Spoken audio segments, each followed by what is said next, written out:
ഒരിക്കൽ ഒരു വലിയ മരത്തിന്റെ മുകളിൽ ഒരു കൂട്ടിൽ ഫ്ലാപ്പ് എന്നൊരു കുഞ്ഞിക്കുരുവി താമസിച്ചിരുന്നു. അവളുടെ അമ്മയ്ക്ക് അവളെ ലോകത്തിൽ ഏറ്റവും ഇഷ്ടമായിരുന്നു. അവരുടെ കൂട് സുഖകരവും ഊഷ്മളവുമായിരുന്നു. കാറ്റിലൊരു തൊട്ടിൽ പോലെ പതുക്കെ ആടിക്കളിച്ചു. ഫ്ലാപ്പ് ചെറുതും മൃദുവുമായിരുന്നു, മൃദുവായ മഞ്ഞ തൂവലുകളോടുകൂടി. അവൾ മിക്കപ്പോഴും വലിയ നീലാകാശത്തേക്ക് നോക്കി മേഘങ്ങളോടൊപ്പം പറക്കാൻ സ്വപ്നം കണ്ടിരുന്നു. പക്ഷേ അവളുടെ ഹൃദയത്തിന്റെ അടിത്തട്ടിൽ അവൾക്ക് പരിഭ്രമം തോന്നിയിരുന്നു. എല്ലാ ദിവസവും രാവിലെ അമ്മക്കിളി ദയനീയമായ കണ്ണുകളോടെ ചിരിച്ചുകൊണ്ട് പറയും, "നീ കൂടുതൽ ശക്തിയാകുന്നുണ്ട് എന്റെ കുഞ്ഞേ. ഒരു ദിവസം നീ വളരെ ഉയരത്തിൽ പറന്നുയരും." അവളുടെ വാക്കുകൾ സ്നേഹവും പ്രത്യാശയും നിറഞ്ഞതായിരുന്നു. എന്നാൽ ഫ്ലാപ്പ് തല താഴ്ത്തി മന്ത്രിക്കും, "ഞാൻ വീണാലോ അമ്മേ? എന്റെ ചിറകുകൾ പ്രവർത്തിച്ചില്ലെങ്കിലോ?" അമ്മക്കിളി അവളെ ചേർത്ത് പിടിച്ച് ഒരു ചിറക് ചുറ്റി അവളെ തലോടി പറയും. ഏറ്റവും മികച്ച പറവകൾ പോലും ഒരു ചെറിയ അനക്കത്തിൽ നിന്നാണ് തുടങ്ങുന്നത്. അവൾ മൃദുവായി ഫ്ലാപ്പിന്റെ തൂവലുകൾ നിറഞ്ഞ തലയിൽ ഒരു മൃദുലമായ ചുംബനം നൽകി. "നീ ഒന്ന് ശ്രമിക്കണം." പിന്നീട് ഒരു നല്ല വെയിലുള്ള ദിവസം കാറ്റ് ഇലകളിലൂടെ നൃത്തം ചെയ്തു. അത് ഫ്ലാപ്പിന്റെ കാൽവിരലുകളെ ഇക്കിളിപ്പെടുത്തി അവളെ ചിരിപ്പിച്ചു.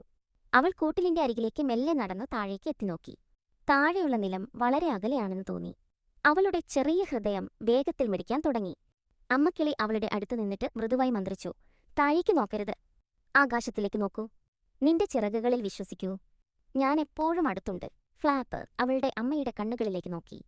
ആ കണ്ണുകൾ അഭിമാനവും സ്നേഹവും കൊണ്ട് തിളങ്ങുന്നു. അവൾ ഒരു ശ്വാസമെടുത്തു, എന്നിട്ട് ചാടി. അവൾ ആടി, അവൾ കുലുങ്ങി. അവളുടെ ചെറിയ ചിറകുകൾ വേഗത്തിലടിച്ചു. അങ്ങനെ അവൾ പറന്നു. കാറ്റ് അവളുടെ കവിളുകളിൽ തഴുകി. അവളുടെ കണ്ണുകൾ അത്ഭുതത്താൽ വിടർന്നു. അവളുടെ ഹൃദയം സന്തോഷം കൊണ്ട് നിറഞ്ഞു. "ഞാൻ പറക്കുന്നു," അവൾ പാടി. അമ്മക്കിളി അവളുടെ അടുത്ത് ഉയർന്നു പറന്നു. അവളുടെ കണ്ണുകൾ തിളങ്ങുന്നുണ്ടായിരുന്നു. "നീ അത് ചെയ്തു എന്റെ കുഞ്ഞേ." "ഞാൻ ശരിക്കും ചെയ്തു അമ്മേ." ഫ്ലാപ്പ് ചിരിച്ചു. "പക്ഷെ നിങ്ങൾ എന്നിൽ വിശ്വസിച്ചതുകൊണ്ട് മാത്രം." അമ്മക്കിളി അവളെ മൃദുവായി തലോടി. "ഞാൻ എപ്പോഴും വിശ്വസിക്കും," അവൾ പുഞ്ചിരിയോടെ പറഞ്ഞു. "നിങ്ങൾ എവിടെ പോയാലും, നിങ്ങൾ പറന്നാലും സ്വപ്നം കണ്ടാലും ഞാൻ എപ്പോഴും ഇവിടെ ഉണ്ടാകും." എല്ലാ അമ്മമാർക്കും അവരുടെ കുഞ്ഞുകുരുവികൾക്കും മാതൃദിനാശംസകൾ. ഉയരത്തിൽ പറക്കുക.